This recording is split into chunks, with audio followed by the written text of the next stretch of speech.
Lawson had learned how to survive silence, not the peaceful kind, but the heavy silence that settles into a house when love quietly packs its bags and leaves without goodbye. Every evening, she sat by the window, watching streetlights blink on one by one, wondering when her husband stopped missing her. She had been married to Daniel Lawson for 7 years. In the beginning, he used to call just to hear her breathe. Now, when he traveled, days passed without a message. When he did call, his voice sounded rushed, like she was an obligation, not a home. What Mara didn't know was that Daniel wasn't just far away, he was elsewhere, in every sense of the word. Jana Reed noticed Mara long before she noticed him. He worked 2 floors below her office, always arriving early, always leaving late. He saw the way she lingered at her desk after hours, scrolling through unanswered messages, folding loneliness neatly into professionalism. One rainy night, as water streaked down the glass walls of the building, Jonah finally spoke the truth he had rehearsed 100 times. He told her he loved her, not impulsively, not dramatically, but with the quiet desperation of someone who had been holding his breath for too long. Mara didn't raise her voice. She didn't waver. She simply stepped back, as if distance alone could put things back in their proper place. She told him she was married. She told him she loved her husband. She told him no. Jonah nodded, but something in his eyes didn't let go. Driving home that night, Mara felt it for the first time. Honesty doesn't always end things. Sometimes it starts them. Daniel answered Mara's call from a hotel room that smelled like unfamiliar perfume. Across the bed sat Clara Voss, legs crossed, watching him with the patience of someone who knew she wasn't the one waiting at home. He told Mara he was busy, told her not to call so often, told her everything was fine. After he hung up, he didn't look guilty, he looked relieved.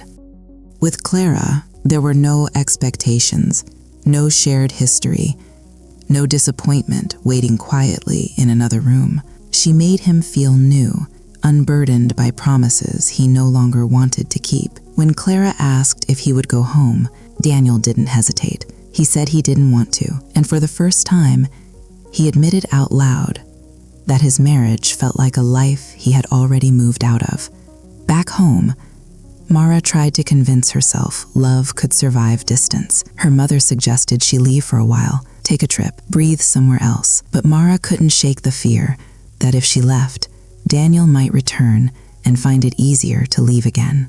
Meanwhile, Jonah's thoughts grew darker. Concern became certainty. Patience became possession. He told himself Mara was confused, that eventually she would see the man who stayed was worth more than the man who vanished. One evening, Mara received a message, not from Daniel, a photo, a hotel room, a familiar watch on a stranger's wrist, Daniel's reflection, barely visible in the mirror, standing behind a woman who wasn't her. Her phone slipped from her hand as her world finally caught up to the truth. At that same moment, Daniel boarded a flight, not home, but farther away.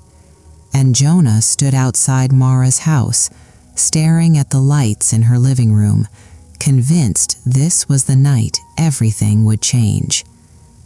Mara sat on the edge of the bed, the glow of the screen illuminating a truth she could no longer soften. Silence had protected her once. Now it felt like betrayal. She called Daniel. He answered on the 4th ring. His voice was calm, too calm. Mara didn't accuse. She simply said, "I know." Daniel didn't deny it. He said he was tired, said the marriage had been fading for years, said he hadn't meant for it to happen, but he didn't say he regretted it. Something in Mara broke cleanly. She asked if he was coming home. Daniel said he didn't know, and that uncertainty hurt more than any confession. That night, Mara noticed a car parked across the street. It had been there too many times.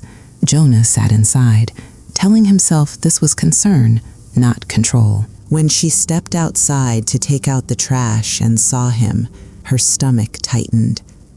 Jonah stepped out, spoke gently, said he just wanted to make sure she was okay, said Daniel didn't deserve her, and now she knew it. Mara asked him to leave. He smiled, but it didn't reach his eyes. Hundreds of miles away, Daniel stared at a packed suitcase. Clara asked the only question that mattered. Are you choosing your wife? His hesitation was the answer. Later that night, Mara's phone buzzed. Unknown number. You shouldn't be alone tonight. Fear settled in her chest, cold and steady. She locked the doors, called her mother, for the first time, admitted she wasn't okay. Daniel booked a flight home the next morning, not because he was sure, but because avoidance had finally become heavier than confrontation. Jonah stood across the street again. This time, he didn't stay in the car. Inside, Mara heard a knock, slow, deliberate, certain. She checked her phone. Missed call from Daniel, a voicemail she hadn't listened to yet. The knock came again and again. Mara stood frozen in the hallway. She spoke through the door. Jonah said her name like it was a promise. Said he was there because no one else was. Said she didn't have to be alone. Mara told him to leave. Jonah laughed softly, wounded more than amused. Said if Daniel hadn't abandoned her, none of this would have happened. That was when she understood the most dangerous lie. Jonah believed he was the victim. A taxi stopped at the end of the street. Daniel noticed a figure too close to the house. He walked faster.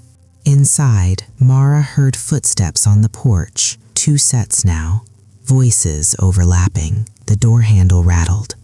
Daniel's voice cut through the night. Mara, words collided in the doorway. Accusations, abandonment, betrayal, lies. Mara stood between them, shaking, told Daniel she knew everything, told Jonah it was over, told both of them to leave. Jonah refused. Daniel moved forward, a shove, a fall.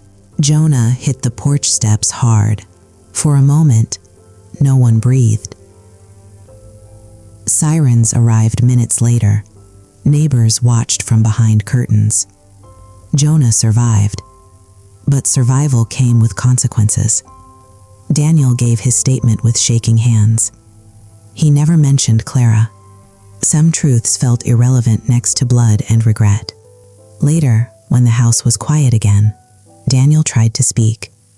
Mara stopped him. She said the night hadn't begun on the porch. It began months ago, with absence, indifference, the slow erosion of trust. His return hadn't saved anything. It had only arrived in time to witness the end. She listened to the voicemail, an apology, late, insufficient. She told Daniel to leave. This time, he did. As dawn crept through the windows, Mara sat alone at the kitchen table. The house was still silent, but it was a different silence now. Not abandonment, not fear, finality. One night had taken everything that no longer belonged to her. Illusions, excuses, people who loved her incorrectly. And for the first time, the quiet didn't feel like loss. It felt like space.